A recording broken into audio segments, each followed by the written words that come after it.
going on, everybody? As you can tell from the thumbnail and the title, we're going to talk about the Canadian healthcare system and socialized medicine in general.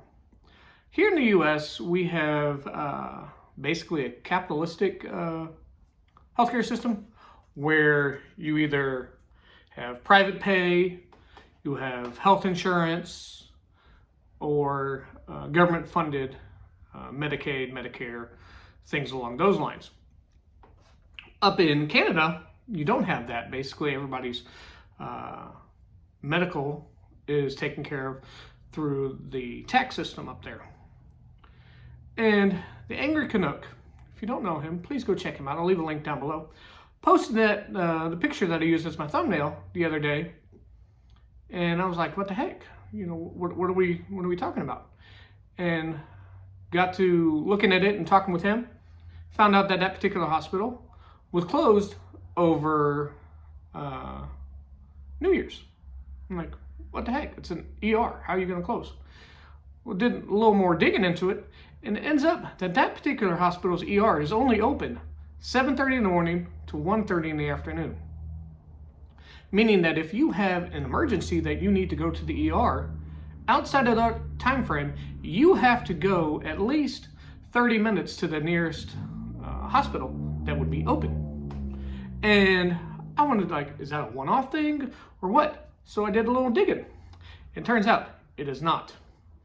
You got Sackville Memorial, and I'm gonna apologize in advance. I don't know exactly where in Canada all these places are, so please don't beat me up. Sackville Memorial, they were closed from December 31st through January 4th as well. But it came to show that when I was looking at it, that's not just over Christmas. They do it over Easter and other holidays as well, which is absolutely nuts. Then you have the NES West WES Valley. They were closed over New Year's. And the scary thing about this one and the next one is the drive time. For this one, the nearest ER for the residents is an hour and a half away. An hour and a half. And it says in there that when ambulances are taking their people, that it can be 3, 4, 5 hours before that patient is actually unloaded from the ambulance so that the ambulance can go back into service after an hour and a half drive back. You have Bell Island, which island? For them, when their facility is closed, it is a minimum of a 2-hour ferry ride on a good day in good weather. What the heck? Springdale Hospital, they have experienced, basically they've doubled their patient load in a year, going from about 4,500 to over 7,800, and they only have 6 nurses for their facility. What's scary is they're only supposed to have 15, but they only have 6 nurses to care for all their patients that they have.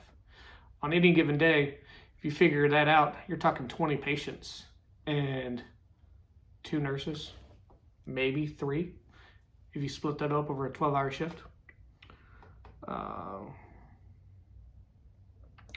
That's just crazy.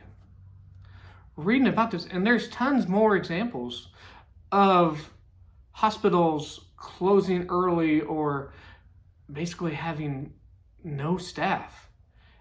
And this goes back to, at least in my opinion, the fact that there is, as much as I hate to say it, there's no financial incentive for these places. And if you don't know Hoople's Cat, great guy. Socialist as all get out. God, I love him. And he is a former nurse. He retired. His wife, Kitty, is I believe she's still a nurse now. And we've talked over the last couple of years about all this stuff, especially with COVID coming out and everything like that. But he saw it firsthand because he was management. And we went back and forth many times about which situation is better, I guess. And here in the States, where the hospitals that are by me, whether it's the VA hospital that I go to, or one of the two local hospitals if I take my kids or my wife to, generally speaking, they have anywhere between a 2 and an 8-hour wait in the ER. Obviously, they are seen based on priority and first come, first serve scenario. You can't call and make a reservation or anything like that. But at least you can get seen. At least if you're in an emergency situation, you're not going an hour and a half to the next hospital. And I understand Canada is a big country. It's a big country with not a huge population. I believe the last time I saw something like 75% of the population lives within, I think, 100 miles of the U.S. But there's a lot more to Canada than just that 100 miles. So that allows for a lot bigger area. And I understand that. But this isn't those big areas, the big middle of nowhere. These are their towns and their cities where they have a lot, larger populations. I don't know what the answer is, but I know it's not socialized medicine. I know it's not government end all be all, because the government can't run anything efficiently. What are your thoughts?